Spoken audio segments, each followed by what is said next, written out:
لە 30 نۆڤەمبەر هەموو ساڵێکدا وڵاتانی جیهان یادی قوربانیانی چەکی کیمیاوی ئەو کۆمەڵگانە بەرز ڕادەگرن کە قوربانی چەکی کیمیاوین. کۆمەڵەی قوربانیانی کیمیابەرانی هەڵەبجەش لەم ڕۆژەدا لە ڕێگەی بریندارەکانیانەوە داواکاریان هەیە. ناکرێت لە ڕۆژێکی وەهادا کە هەموو ئەو وڵاتانەی کە قوربانی چەکی کۆگوژیان هەیە یادی ئەو قوربانیدانیان بەرز و پیرۆز ڕادەگرن، بەڵام ئێمەش کە بەشێکی گرنگین لەو قوربانیدانە ئەو یادەوەریە فەرامۆش و فەرەوێز بخرێین.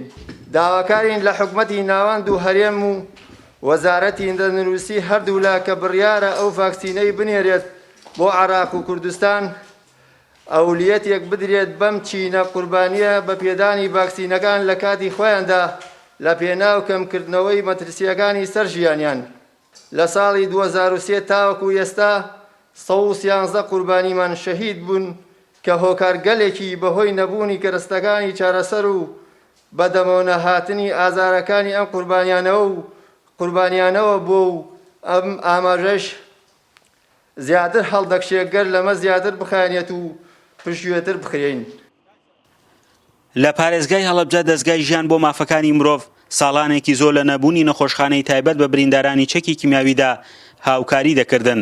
ئێستاشی لەگەڵدا بێت بەردەوامن لە هاوکاریەکانیان و لە کۆنگرەیەکی ڕۆژنامەوانیشدا ئاماری پێشکەشکردنی خزمەتگوزاریەکانیان بە بریندارانی چەکی کیمیاوی خستە ڕوو.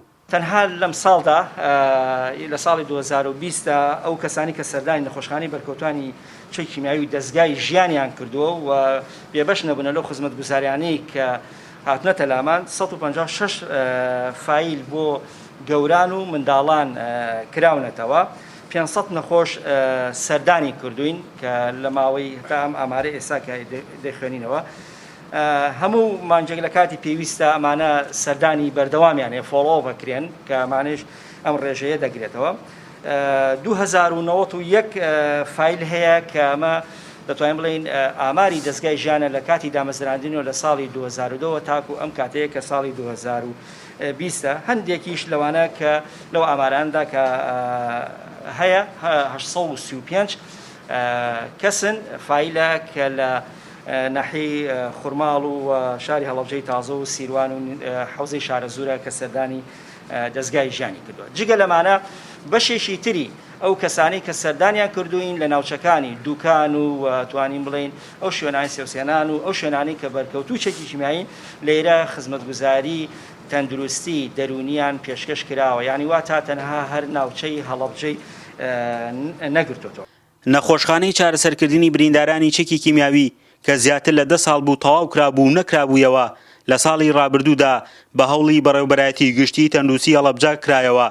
سەرەڕای جێبەجێ نەکردنی تەواوی بڕگەکانی گرێبەستەکە لەلایەن کۆمپانیا و حکوومەتەوە توانیوێتی لەم ساڵدا زیاتر لە 500 برینداری چەکی کیمیاوی ببینێت. لە ئێستادا ئەم نەخۆشخانەیە کە لە چەند بەشێک پێگاتوە ئەو بەشانەی کە تێدا خزمەتەکرێت ئێمە بەشی پزیشکی دەرونیمان هەیە و پزیشکی هەناویمان هەیە، پزیشکی خۆراکمان هەیە و لە ئێستاشدا پزیشکی پێستمان هەیە و دەرمانخانە و دەرمانانەی کە پێویستە بۆ بەرکەوتوانی چەکی کیمیایی ئەوەی کە لە تەندەرین و لە بەڕێوەبەرایەتی لەلانە و لیژنانی دەرمانەوە کە ئەکڕێت کە کۆیتی کۆنتترۆڵیان هەیە لێرە بۆیان دابینەکەین و بەشی تاقیگەمان هەیە، بەشی چارەسەری سروشتیمان هەیە و بەشی بەشی هەناسەمان هەیە کە پێشتر ئەم بەشە کاک محەممەد ڕایگەیان کە نەخۆشانی بەرکەوتانی چەکی کیمیایی بۆ مەبەستی پشکنینی ناستە سەردانی دەرەوەی وڵاتیان کردووە، بەڵام ئێمە خۆشبەختانە بە هەوڵی بەڕێوەبەری گشتی و بەڕێوەبەری تەندروستی هەڵەبجە توانیومانە ئەم بەشە بێنە ناو نەخۆشخانەکەەوە. بە پێی ئامارەکان زیاتر لە 700 برینداری چەکی کیمیاوی لە هەرێمی کوردستاندا هەن